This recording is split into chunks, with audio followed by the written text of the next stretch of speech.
Atos capítulo 5, a partir do versículo 17. Farei a leitura do versículo 17 até o 42, que são os versículos que nós vamos meditar nessa noite. Acompanhe comigo a leitura da palavra de Deus. Levantando-se, porém, o sumo sacerdote e todos os que estavam com ele, isto é, o partido dos saduceus, ficaram com muita inveja.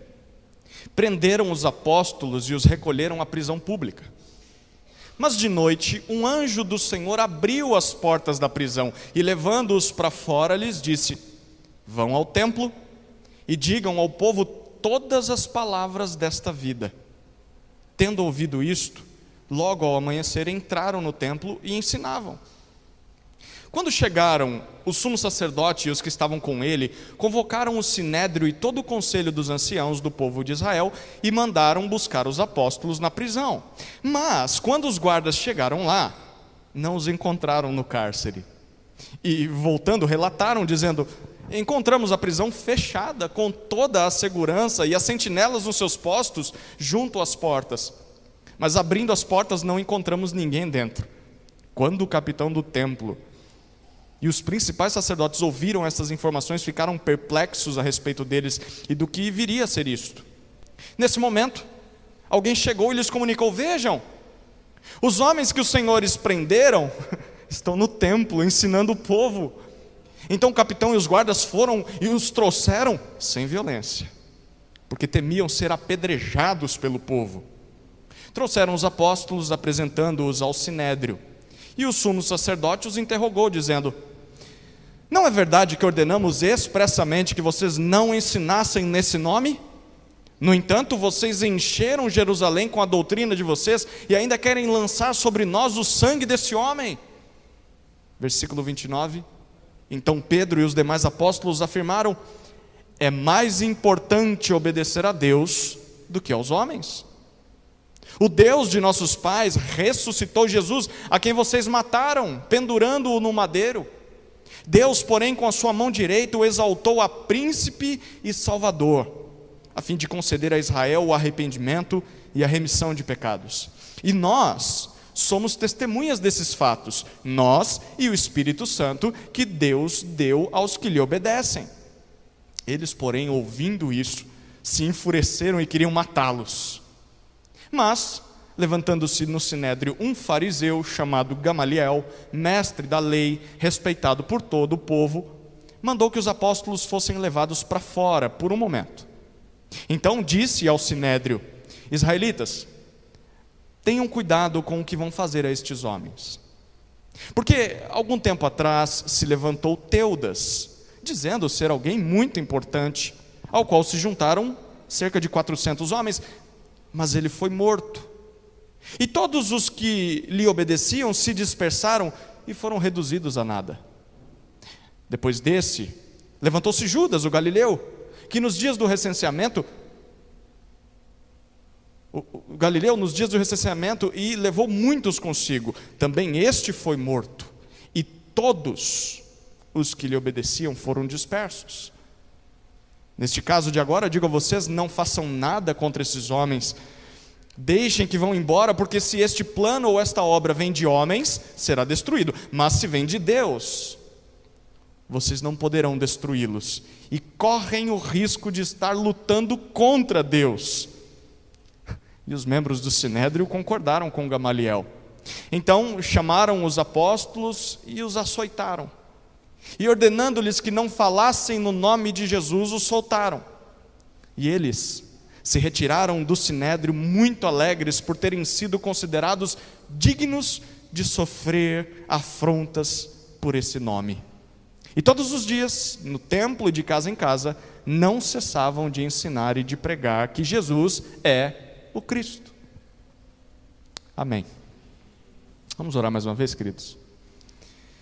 Querido Deus, abra os olhos do nosso coração para que possamos compreender essa passagem e que ela transforme a maneira com que nós vemos a vida cristã e nos conduza mais perto à obediência ao Senhor. É a nossa oração no nome de Jesus. Amém. Talvez você já deve ter tido essa experiência, essa oportunidade de compartilhar ou de falar de Jesus para alguém. Já teve? Se você já teve essa oportunidade de falar de Jesus para alguém, quero perguntar para você, como é que foi essa conversa? Você lembra? O que você falou a respeito de Jesus para a pessoa? Como você explicou o que Jesus fez por ela? Como é que a pessoa reagiu? Talvez ela tenha aceitado, talvez rejeitado, talvez foi simplesmente indiferente ao que você falou, continuou a vida dela do jeito que era, ou talvez ela agiu de forma hostil à apresentação do Evangelho. E como foi a sua resposta a essa reação, seja qual ela tenha sido? O texto que nós acabamos de ler conta sobre mais uma ocasião em que os discípulos de Jesus tiveram a oportunidade de pregar sobre ele para aquelas autoridades do templo em Jerusalém. Nós vimos o que eles disseram. Nós vimos como eles explicaram a obra de Jesus. Nós vimos aqui como as autoridades reagiram e como os apóstolos responderam a essa reação. Tem muito que nós podemos aprender nesse texto sobre como compartilhar o Evangelho com as pessoas. E nós vamos descobrir isso através de 4 cenas que o texto nos apresenta. A primeira cena está nos versículos 17 até 26, que é a cena da prisão dos apóstolos. A segunda cena é um interrogatório, versículos 27 até 33. Depois disso nós temos um conselho de Gamaliel, versículo 34 até versículo 39. E por fim, os açoites que os apóstolos recebem, versículos 40 até 42. Então vamos dividir esse estudo em 4 partes, as 4 cenas desse texto. Mas antes de caminhar por essas cenas, precisamos lembrar o que nós já vimos até agora em Atos. O que nós já vimos foi que Jesus, depois de morrer e ressuscitar, subiu aos céus. E dos céus, como nós lemos, ele havia prometido que os discípulos receberiam o Espírito Santo. E ele envia o Espírito Santo aos discípulos. Capacitados pelo poder do Espírito, os apóstolos pregam o Evangelho para as multidões que estão em Jerusalém, e muitas pessoas creem em Jesus como Messias, como Cristo. Nós vimos que foi um grupo de mais de 5.000, na primeira, quase 3.000, depois 5.000, e o número continuava crescendo, então você tem uma igreja muito grande. Essa comunidade continuou crescendo, principalmente por conta dos milagres, dos sinais que eram realizados por meio dos apóstolos. As autoridades, no capítulo 4, já haviam interrogado os apóstolos, pelo menos Pedro e João, e disseram para eles pararem de falar em nome de Jesus, mas eles não pararam. Então o grupo continua crescendo, esses milagres são feitos nas ruas, eles continuam se reunindo nas casas, mas também no templo, e é aí que começam os problemas da igreja. Por quê? Porque o templo ele era comandado por um grupo composto dos sacerdotes e dos saduceus. Quem eram estes? Eles simplesmente eram o partido religioso e político mais influente e mais poderoso em Israel. O partido dos saduceus contava até mesmo com uma guarda pessoal. Eles tinham o direito de ter uma polícia para eles, a serviço deles. Inclusive foram eles que levaram os guardas para prender Jesus naquela noite fatídica em que Jesus foi condenado.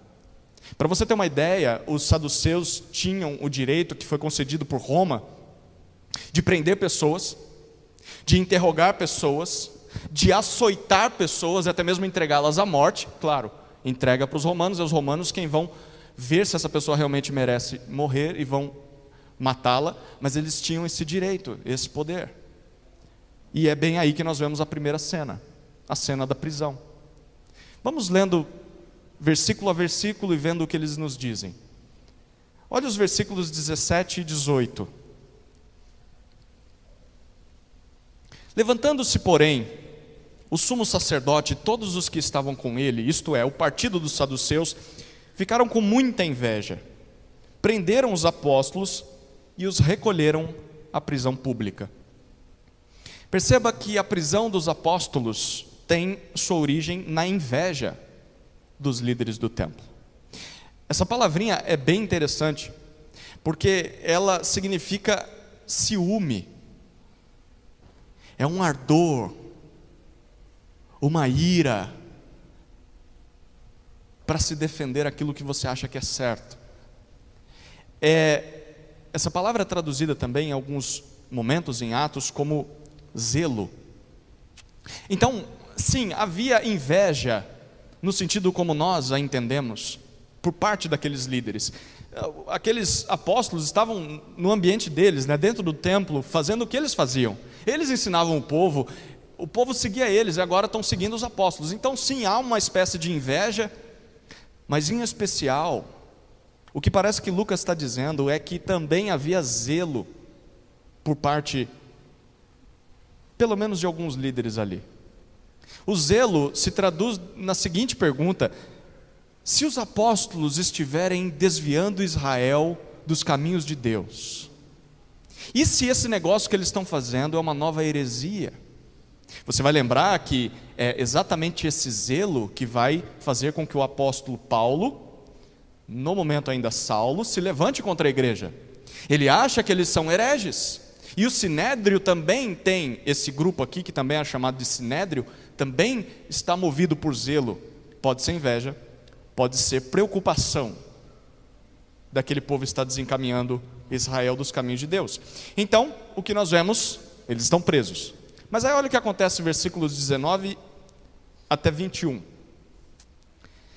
Mas de noite um anjo do Senhor abriu as portas da prisão, e levando-os para fora lhes disse: vão ao templo e digam ao povo todas as palavras desta vida. Tendo ouvido isto, logo ao amanhecer entraram no templo e ensinavam. Até aqui, a gente já continua a leitura. No meio da madrugada, eles estão presos. Nós lemos que um anjo enviado pelo Senhor abre as cadeias, as celas onde os apóstolos estavam, leva eles para fora e ali fora dá uma ordem: olha, voltem para o templo e continuem pregando, continuem fazendo aquilo que vocês já estavam fazendo. E eles obedecem. Então, enquanto eles estão pregando, na parte da manhã, os líderes estão se reunindo para interrogar os apóstolos que para eles estão presos. E aí olha o que nós vemos ainda no versículo 21 até o 24. Quando chegaram o sumo sacerdote e os que estavam com ele, convocaram o Sinédrio e todo o conselho dos anciãos do povo de Israel e mandaram buscar os apóstolos na prisão. Mas quando os guardas chegaram lá, não os encontraram no cárcere. E voltando, relataram dizendo: encontramos a prisão fechada, com toda a segurança e as sentinelas nos seus postos, junto às portas. Mas abrindo as portas, não encontramos ninguém dentro. Quando o capitão do templo e os principais sacerdotes ouviram essas informações, ficaram perplexos a respeito deles e do que viria a ser isto. Surpresa! Os apóstolos não estão mais na prisão. E é impressionante que as portas voltaram a ficar trancadas. Os sentinelas sequer perceberam o que aconteceu. Eles continuam lá, como se os apóstolos continuassem presos ainda. O que será que aconteceu?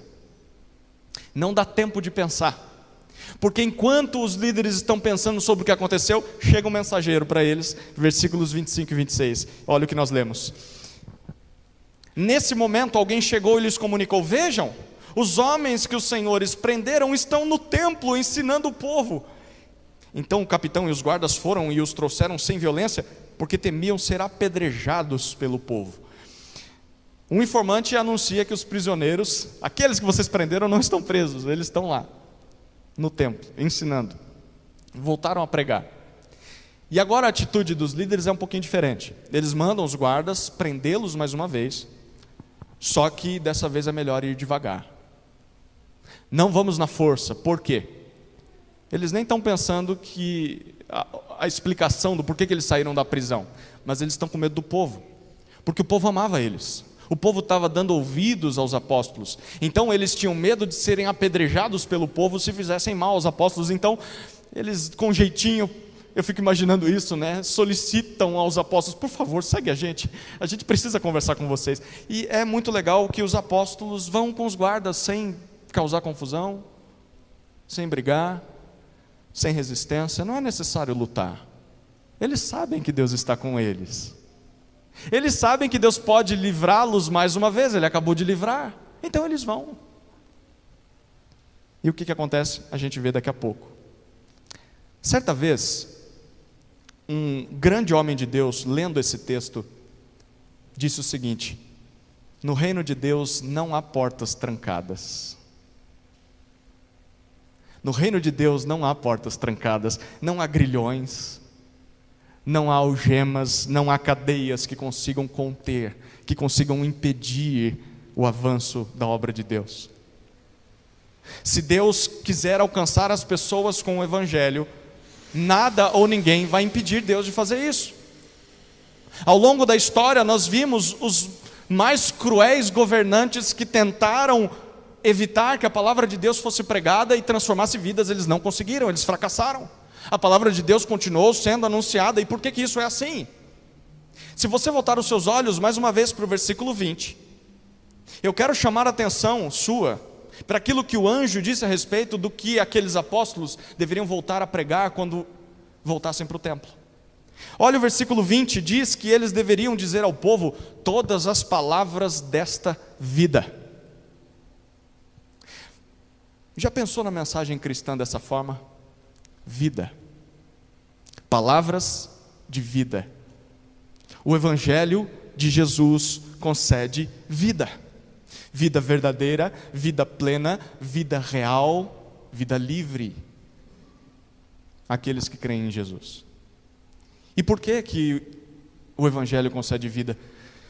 Porque quando Pedro estava preso pela primeira vez, no capítulo 3, ou melhor, quando ele estava justificando o que tinha acontecido, ele diz para os líderes, capítulo 3, versículo 15, que Jesus é o autor da vida, a quem eles tinham matado.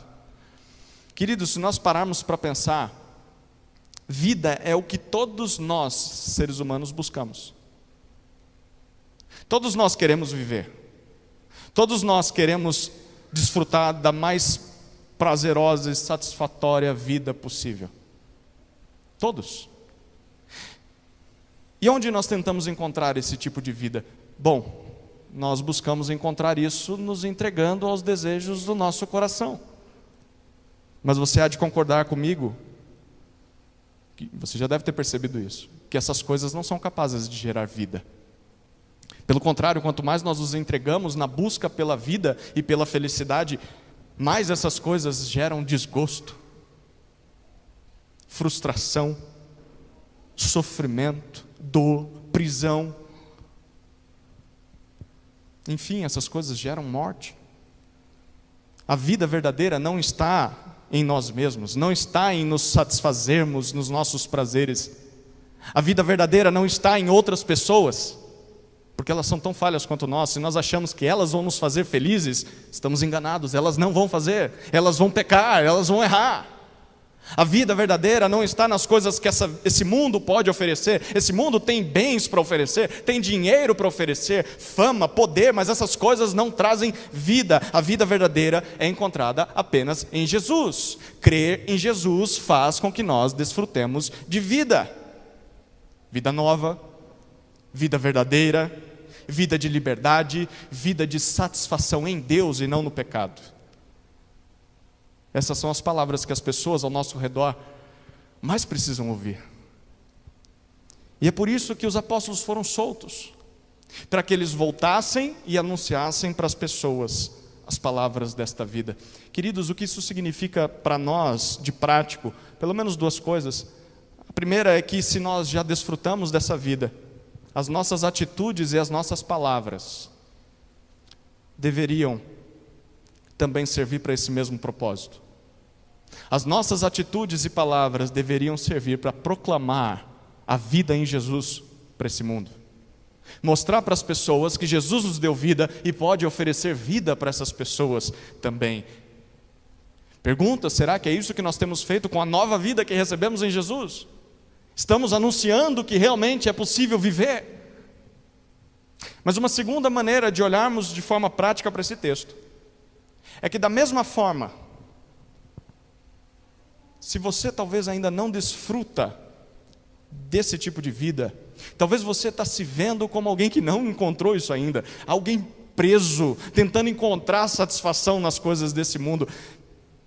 Você precisa saber que você só vai encontrar esse tipo de vida em Jesus. Não há em qualquer outro lugar. Então, é melhor você parar de procurar à toa, porque talvez você vai gastar a tua vida procurando vida e não vai encontrar, longe de Jesus.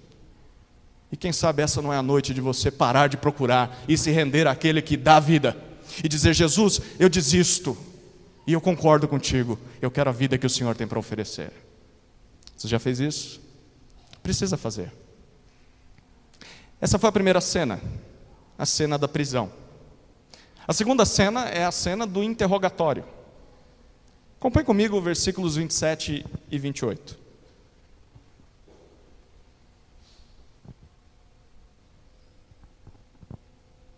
Trouxeram os apóstolos, apresentando-os ao sinédrio, e o sumo sacerdote os interrogou, dizendo: não é verdade que ordenamos expressamente que vocês não ensinassem nesse nome?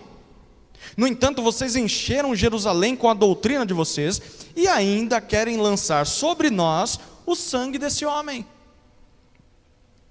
Até que enfim os apóstolos são interrogados pelos líderes, né? Os líderes do templo eram chamados, como eu disse, de sinédrio também. Sinédrio é uma palavra que significava a reunião dos 70 maiores líderes que se havia ali naquela região.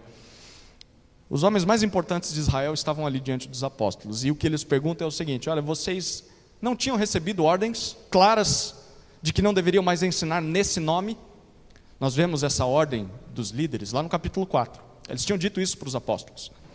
Perceba aqui que o sumo sacerdote, que é quem está tomando a frente, ele sequer ousa falar o nome de Jesus, ele só fala esse nominho aí, esse nomezinho. Eu falei para você parar de pregar nele. E eles continuam o interrogatório. Eles dizem: pelo contrário, o que vocês fizeram, ao invés de ficar calados, vocês continuam impregnando Jerusalém.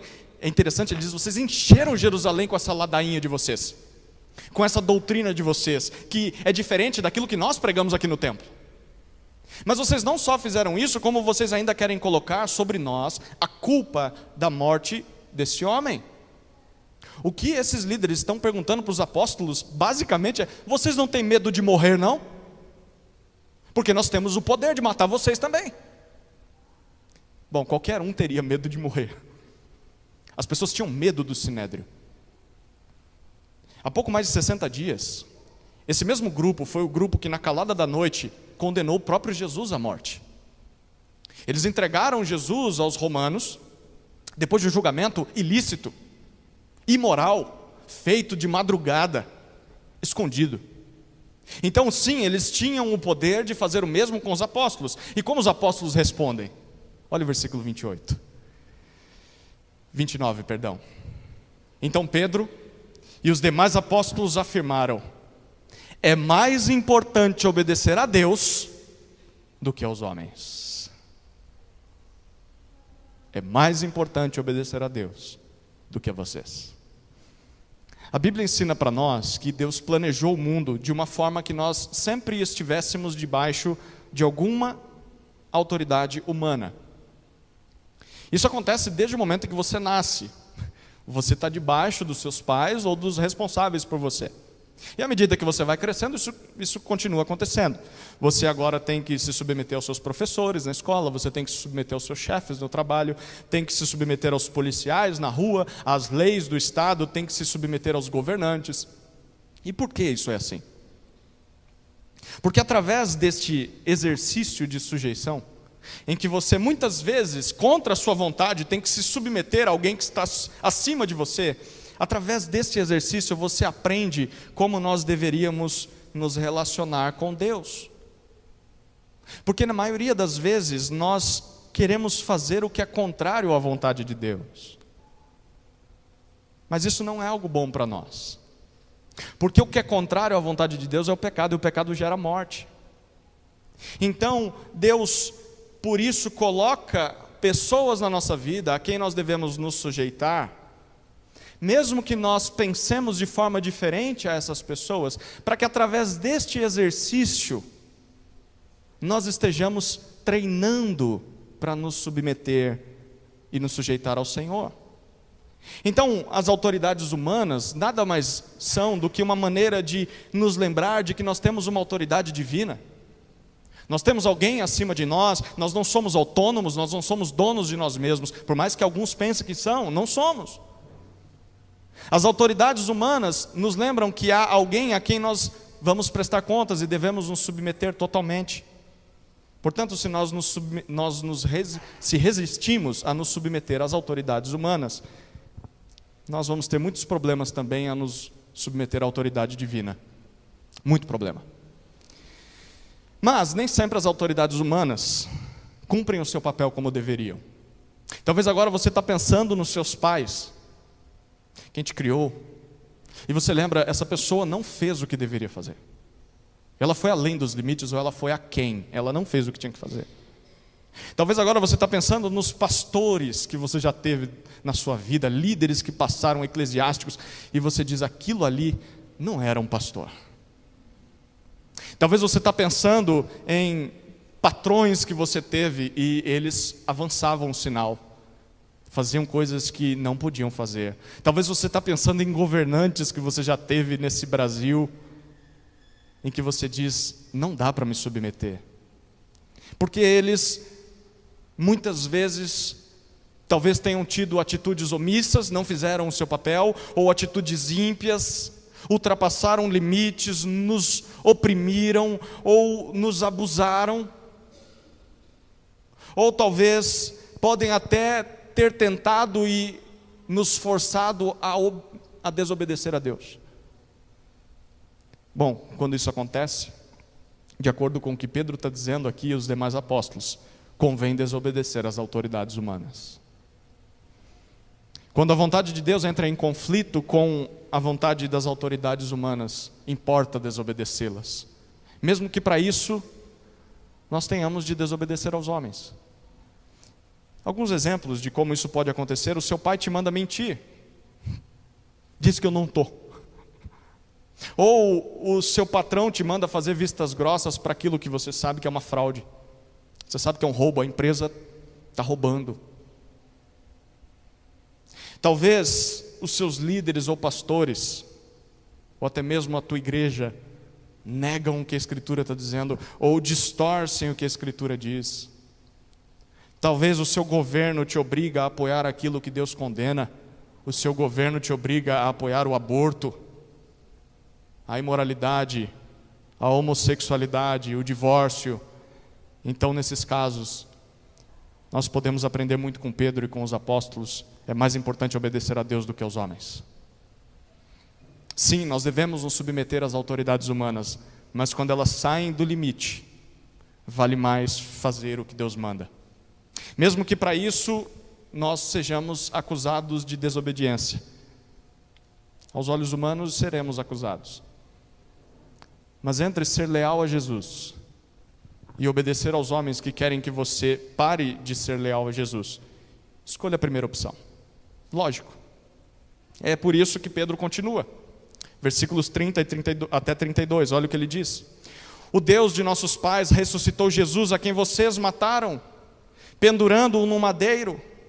Deus, porém, com sua mão direita o exaltou a príncipe e salvador, a fim de conceder a Israel o arrependimento e a remissão de pecados. E nós somos testemunhas destes fatos, nós e o Espírito Santo que Deus deu aos que lhe obedecem.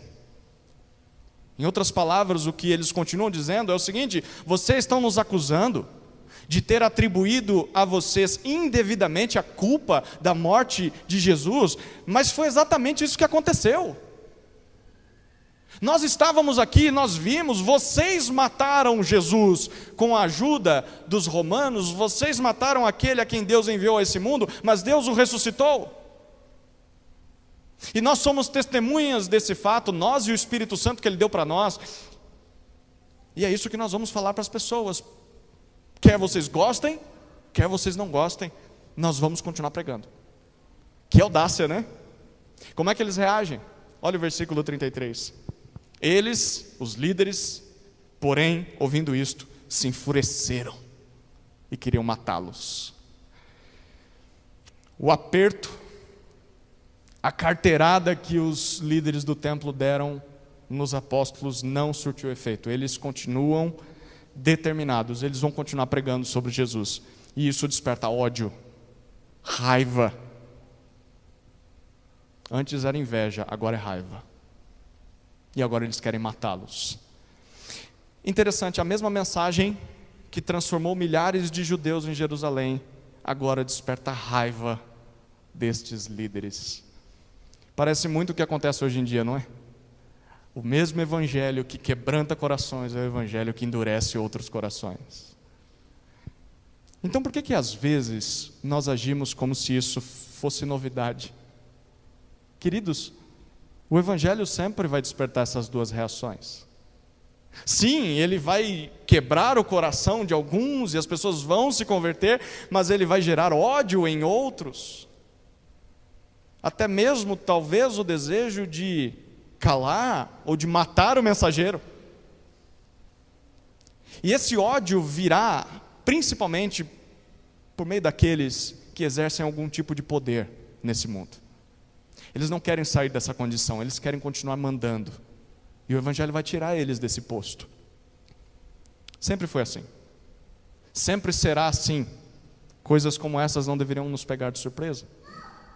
Esse foi o interrogatório.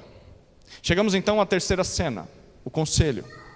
Um homem sábio, chamado Gamaliel, se levanta. Olha o versículo 34, o que diz. Mas, levantando-se no sinédrio um fariseu, chamado Gamaliel, mestre da lei, respeitado por todo o povo, mandou que os apóstolos fossem levados para fora por um momento. Quem é Gamaliel? O texto diz que ele é um fariseu, ele é uma pessoa muito importante, tão importante na sua época que quando ele fala algo, é bom dar ouvidos aos conselhos de Gamaliel. Ele vai voltar na história bíblica, a gente sabe, foi aos pés dele que um tal Saulo de Tarso aprendeu a ser fariseu. Mas isso é cena dos próximos episódios, né? Isso é spoiler. Gamaliel diz, olha, é melhor tirar esses caras daqui e a gente vai conversar um pouquinho. Todos os líderes obedecem imediatamente o que Gamaliel diz. O que Gamaliel queria com isso? Versículos 35 até 37, olha o que dizem. Então disse ao sinédrio israelitas, tenham cuidado com o que vão fazer a estes homens. Porque algum tempo atrás se levantou Teudas, dizendo ser alguém muito importante, ao qual se juntaram cerca de 400 homens, mas ele foi morto. E todos os que lhe obedeciam se dispersaram e foram reduzidos a nada.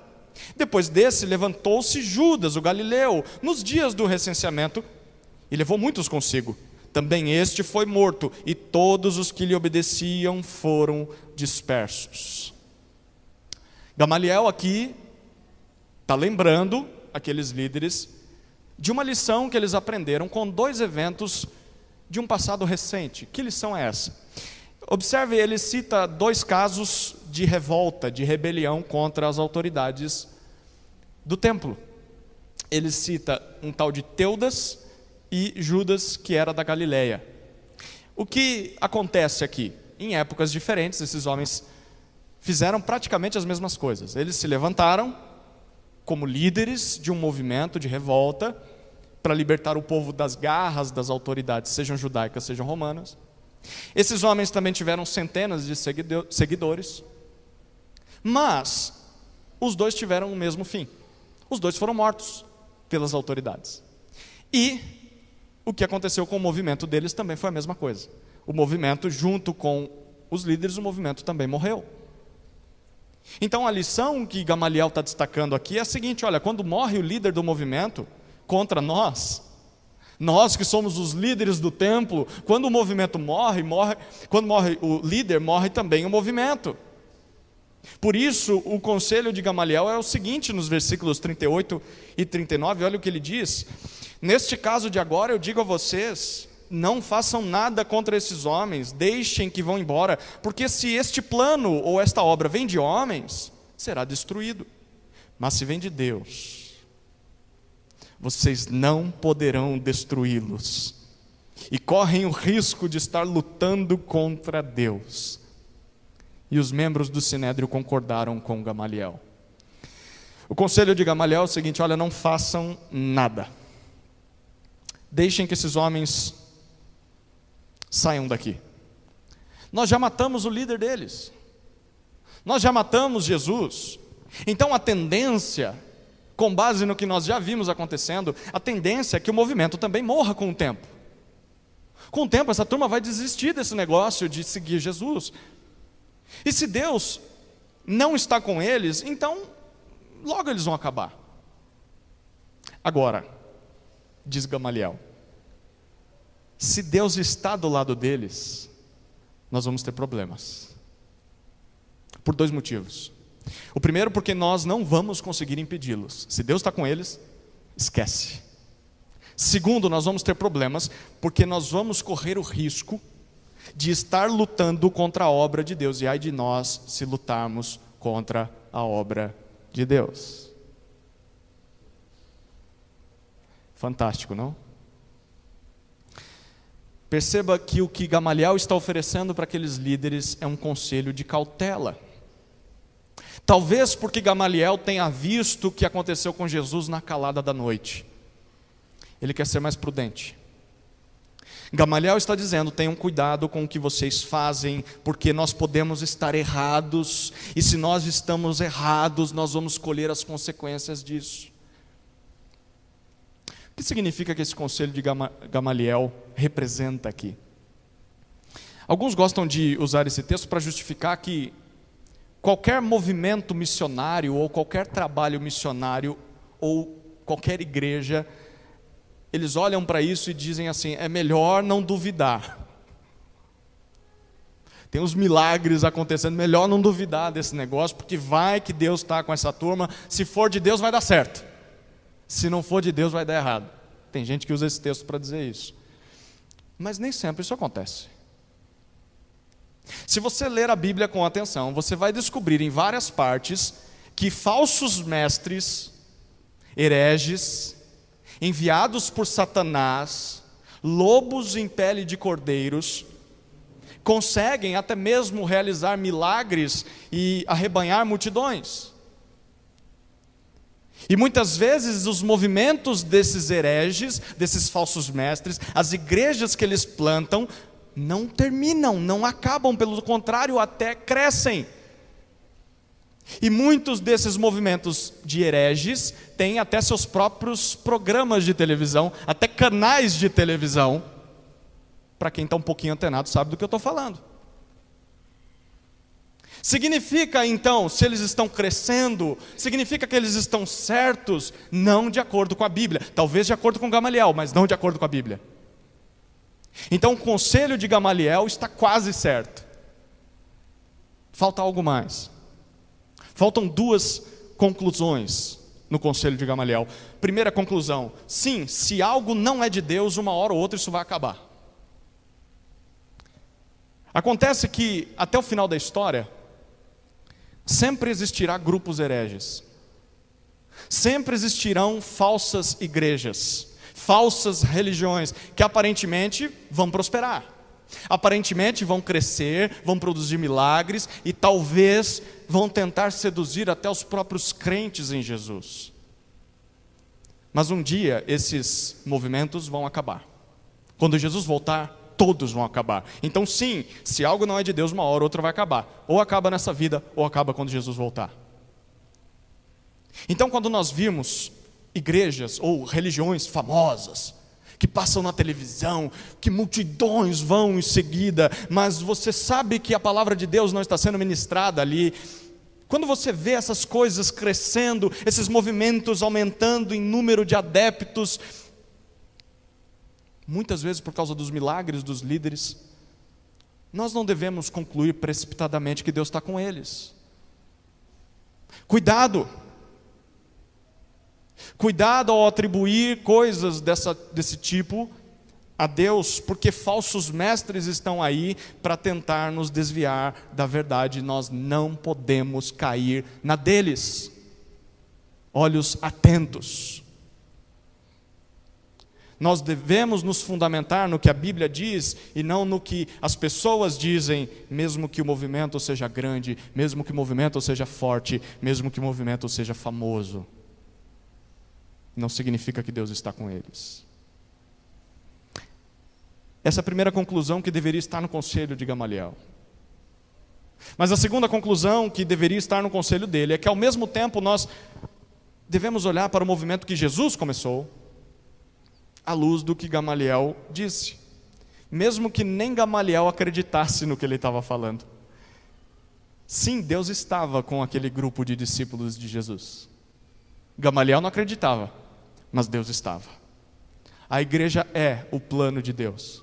A igreja é a obra de Deus, mesmo que muitos judeus não tenham reconhecido isso ao longo da história. É só olhar para o passado. Quantas não foram as tentativas de acabar com o cristianismo? E todas elas fracassaram.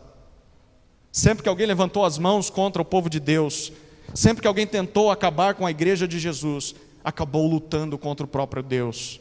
Ai daquele que tentar. Isso porque se você mexe com a igreja de Jesus, você mexe com o Deus dessa igreja, com o Deus Todo-Poderoso. O que isso significa? Primeiro, significa que se você talvez esteja em dúvida se vale a pena mesmo entrar nessa de seguir a Jesus, eu já conheci pessoas sinceras que ficavam meio em dúvida, né? São tantas religiões, né? Tem os judeus, tem os católicos, tem os budistas, tem vocês, os evangélicos. Quem realmente está com a verdade? Eu não quero entrar no negócio e talvez não ser de Deus e depois ser julgado por Deus. Bom, se você está meio em dúvida se vale a pena seguir Jesus, venha sem medo. Venha sem medo, porque Deus está nesse negócio. Deus está nesse negócio. Não queira estar de fora do que Deus está fazendo no mundo. Você não vai se arrepender se você se entregar a Jesus. Está vendo? Ó? Da mesma forma, se você ousa prejudicar de alguma maneira a igreja de Jesus, o povo de Deus, abra muito bem os seus olhos. Prepare-se. Porque se você atacar a igreja de Jesus, Deus vai contra-atacar. Se você levantar as suas mãos contra o povo de Deus, não seja tolo ao achar que você pode se colocar no caminho do que Deus está fazendo e não vai encará-lo de frente. Deus está com a igreja e nada e ninguém vai poder impedir os planos de Deus para que o evangelho avance nesse mundo. Chegamos enfim à última cena. A cena dos açoites. Versículo 40, olha o que diz.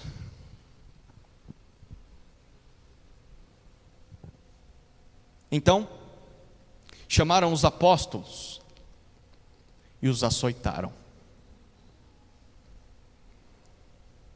E ordenando-lhes que não falassem no nome de Jesus, os soltaram. O Sinédrio gostou do conselho de Gamaliel. É melhor esperar. Deixa o tempo mostrar se aquilo vinha de Deus ou não. Mas eles não soltam os apóstolos sem antes mostrar quem manda. Eles têm poder de machucar. Então aqui é a primeira vez que nós vemos seguidores de Jesus sofrendo na própria pele, só porque creem em Jesus, só porque são leais a Jesus. Mas essa não vai ser a última vez que nós vamos ver isso. No próprio livro de Atos, nós veremos isso acontecer mais vezes, e com outras pessoas.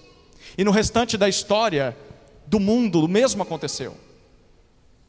Incontáveis seguidores de Jesus ao longo da história foram ameaçados, foram presos, foram torturados, foram açoitados, foram humilhados e foram até mortos, só porque criam em Jesus, só porque seguiam a Jesus.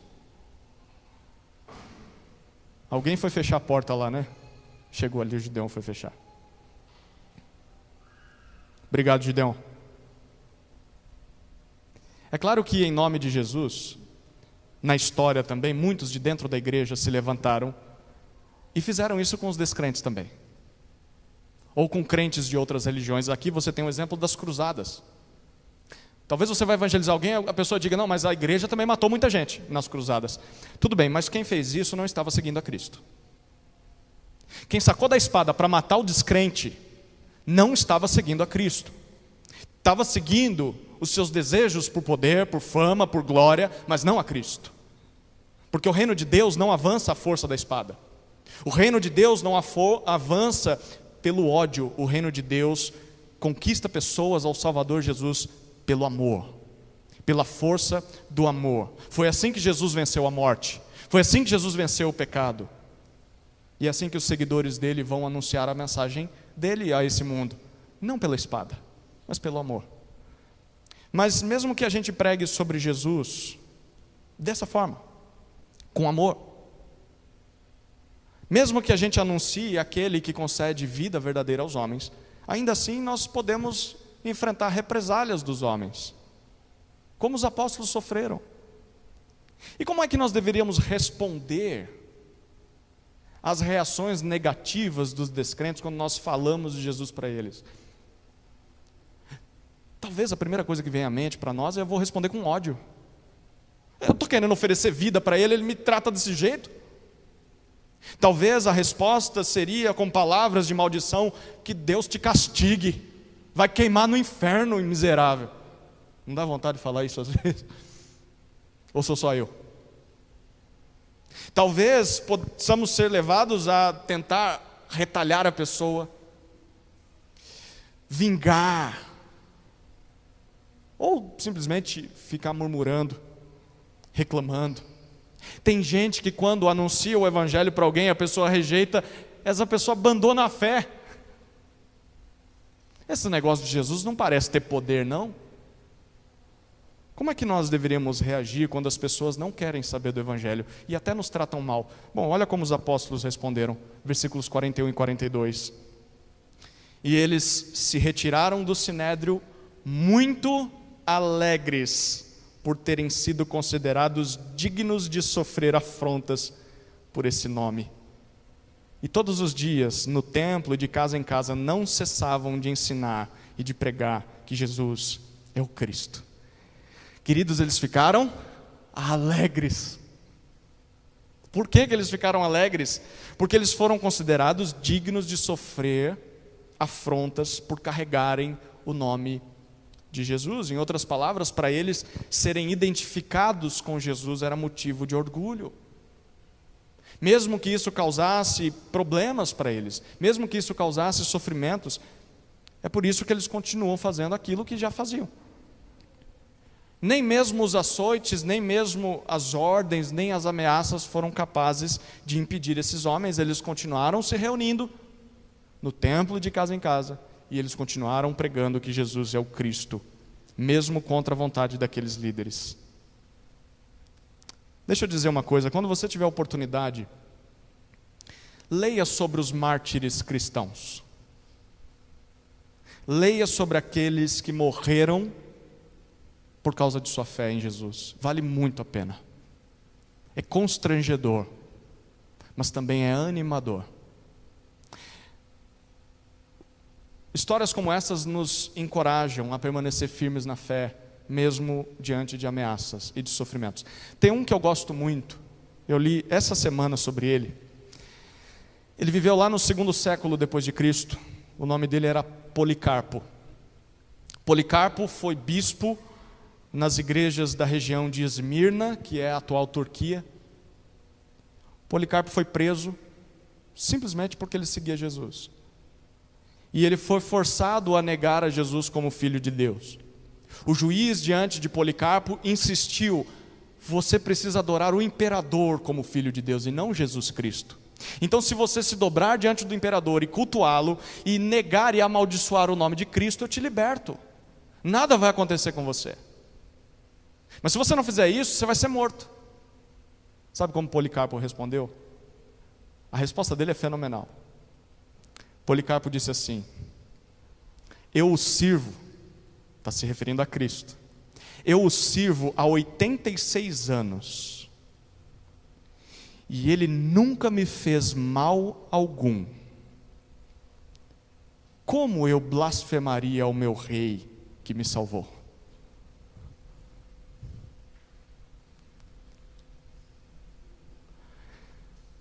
Não teve jeito. Policarpo não abriu mão da sua fé e ele foi condenado à fogueira. A multidão foi atrás de ramos para acender a fogueira. E quando a fogueira estava sendo acesa, aquele homem, mais uma vez, instantes antes de ser morto, glorificou a Jesus, levantou as mãos ao céu e agradeceu a Jesus por ter sido considerado digno de sofrer por ele. Eu queria que você abrisse a sua Bíblia em Mateus, capítulo 5.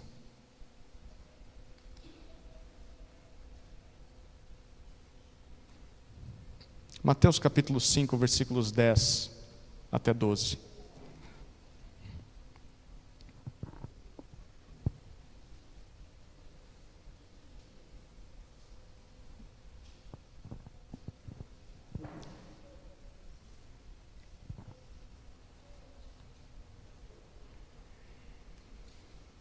Mateus 5, 10. Bem-aventurados os perseguidos por causa da justiça, porque deles é o reino dos céus.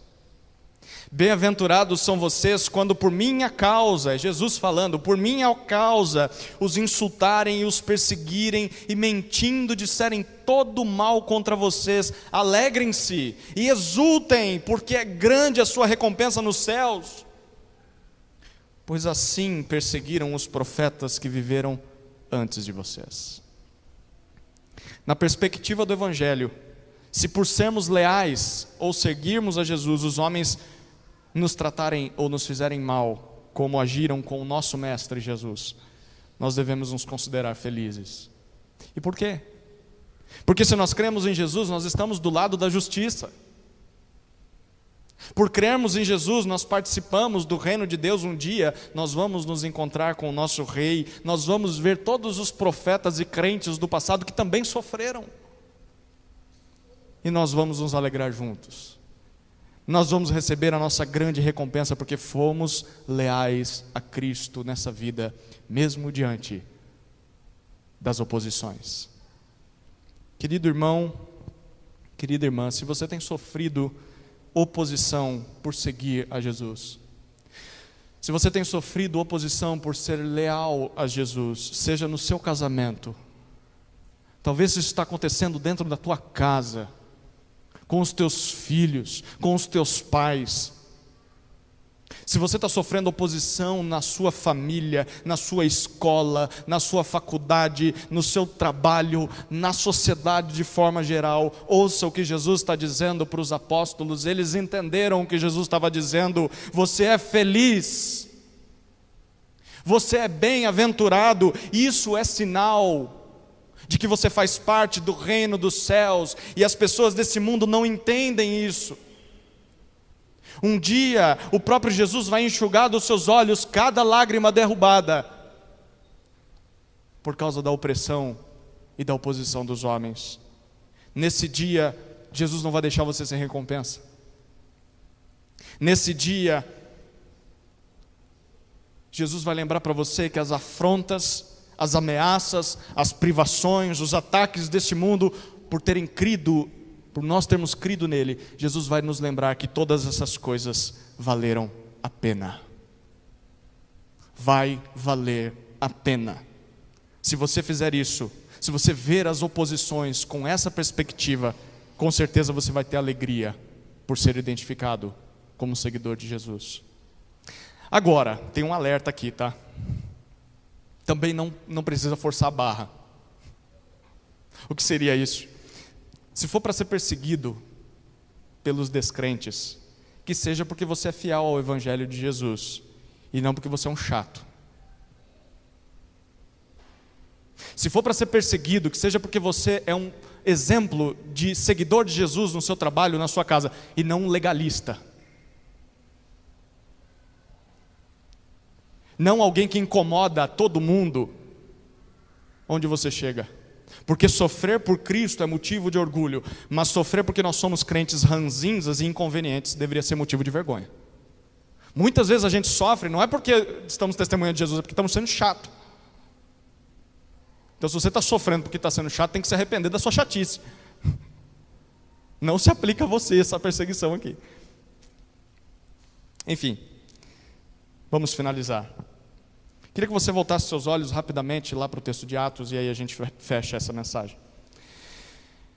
Lá nos versículos 31 e 32, tem um detalhe que eu deixei para ressaltar apenas na conclusão. Atos 5, 31 e 32.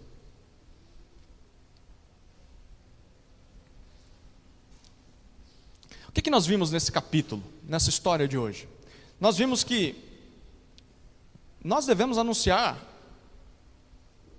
que em Jesus os homens podem encontrar, enfim, a verdadeira vida.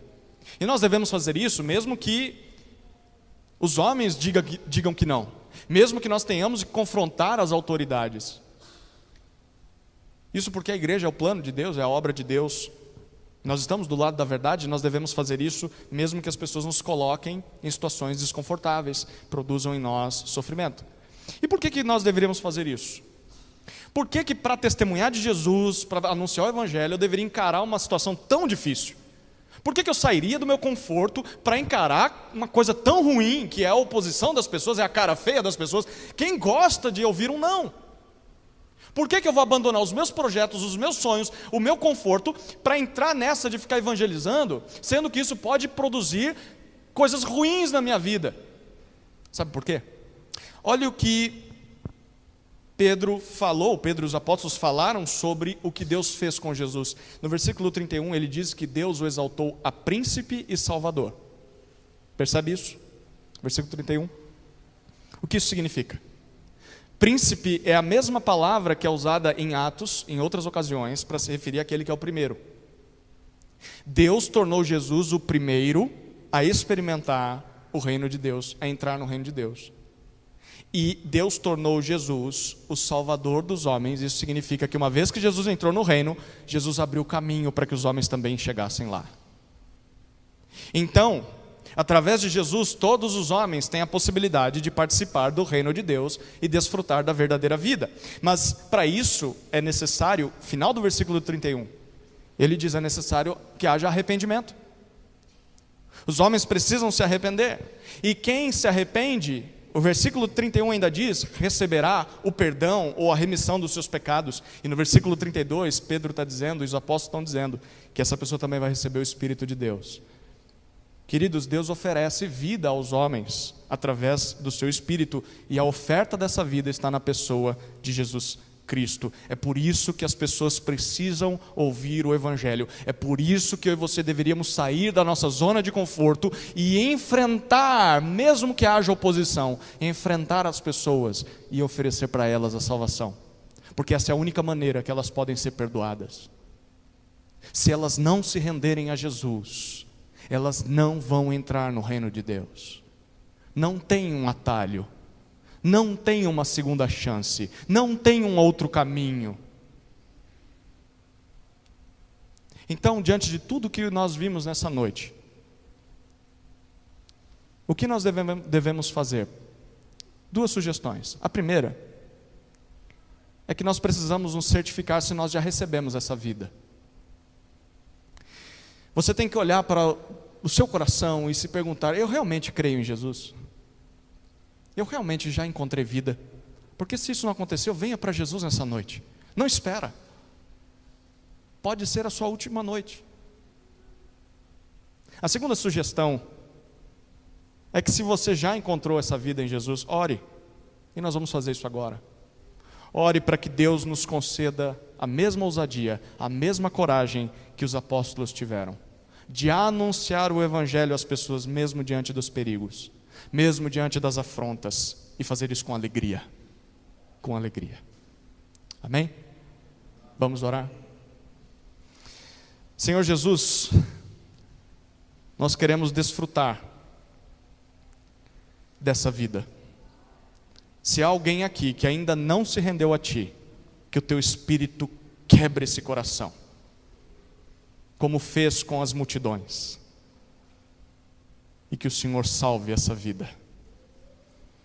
E para aqueles de nós que já encontramos a salvação em Jesus, nos encha de coragem, nos encha de intrepidez, de ousadia e de amor pelos perdidos, a ponto de levar o Evangelho para eles, mesmo que eles se coloquem contra nós, porque é o que eles mais precisam para ser salvos.